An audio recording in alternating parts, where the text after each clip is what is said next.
Hello friends, আজকে April মাসের last রবিবার। তো আমি খুব কম খরচায় আজকে রবিবারে দুপুরে লাঞ্চটা কীভাবে প্রিপারেশান করছি আপনারা দেখেন। কড়াইয়ে দিয়ে দিলাম ফোড়নে কাঁচা লঙ্কা, তেজপাতা আর জিরা। আর এর মধ্যে আমি দিয়ে দেবো আজকে যে মেনু সেটাকে বানাবো সেই রেসিপি। খুব চটজলদি হবে এবং আমার টেস্টি রেসিপি, কারণ এটা সানডে লাঞ্চ হলে কথা না, তাই সেইভাবেই তো টেস্টি কিছু করতে হবে না। সানডে ইজ স্পেশাল ডে আমাদের কাছে, তাই সানডের মেনুটা একটু স্পেশাল মেনু হওয়া অবশ্যই দরকার। আর তার জন্য কী বানাচ্ছি দেখতে থাকেন ভিডিওটা আর বুঝতে পারবেন। এই যে একটু লবণ দিলাম এবং লবণ দিয়ে আলুগুলো ফ্রাই করা শুরু করে দিলাম। এরপরে দেবো সল্ট, দেওয়ার পরে একটু সল্ট, এবং তারপরে দেবো একটা দেবো না তার মানে অল্প পরিমাণেই দেবো। আর হচ্ছে আলুটা একটু ফ্রাই করে নেবো, তারপরে এর মধ্যে দেবো, কারণ আলু একটু শক্ত হয় তো। আলুটা একটু ফ্রাই করতে করতেই আমি এর মধ্যে দিয়ে দেবো হচ্ছে আজকে যে রেসিপিটা বানাবো নেক্সট ভেজিটেবলটা। কী দিলাম কড়াতে যখন দেবো তখনই আপনারা দেখতে পাবেন।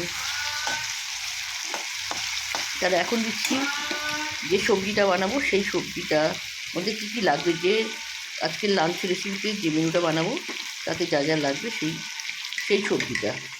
দেখেন সেই সবজিটা আলু দিয়েছি প্রথমে, এবং তারপরে ব্রিঞ্জেল দেবো। ব্রিঞ্জেলগুলো সরু করে কেটে রেখেছি, ব্রিঞ্জেলটা দিয়ে দিলাম। আর এরপরে আমি দেবো হচ্ছে এটা একটু নাড়াচাড়া করে নিচ্ছি। আর তারপরে আমি দেবো হচ্ছে মাঝে তেলটা আছে, তেলের মধ্যে দেবো হচ্ছে নেক্সট এটা দেবো এটা ভেজিটেবল দেবো হচ্ছে অনিয়ন স্লাইস করে রেখেছি, এবং অনিয়ন দিয়ে আমি এটা একটু নাড়াচাড়া করে দেবো আবারও। কেমন লাগছে আমার এই চটজলদি রান্নার রেসিপি জানাবেন, কারণ চটজলদিভাবেই রেসিপিটা বানাচ্ছি আজকে কোল্ড ডে রেসিপিতে রেনি ডে।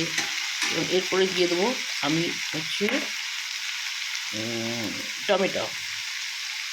টমেটো জানেন সবজির টেস্ট বাড়ায়, আর টমেটো আমার খুব ফেভারিট, আমার খুব ভালো লাগে টমেটো দেওয়ার সবজি খেতে।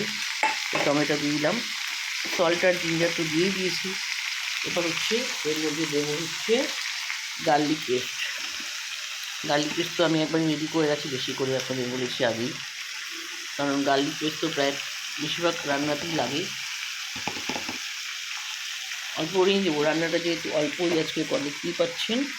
ওই গার্লিক পেস্ট দিলাম। এবার আমি এখানে একটু ঢাকা দিয়ে দেবো, কারণ এই সবজিটা আমি কোনো জল ইউজ করবো না। তারপরে সবজিটা হয়ে গেলে নামাবার সময় দেবো এই যে ফ্রাই করে রেখেছি চাপলা মাছ। তো আজকে হবে চাপলা মাছের চচ্চড়ি। তাহলে বাই বাই ফ্রেন্ড।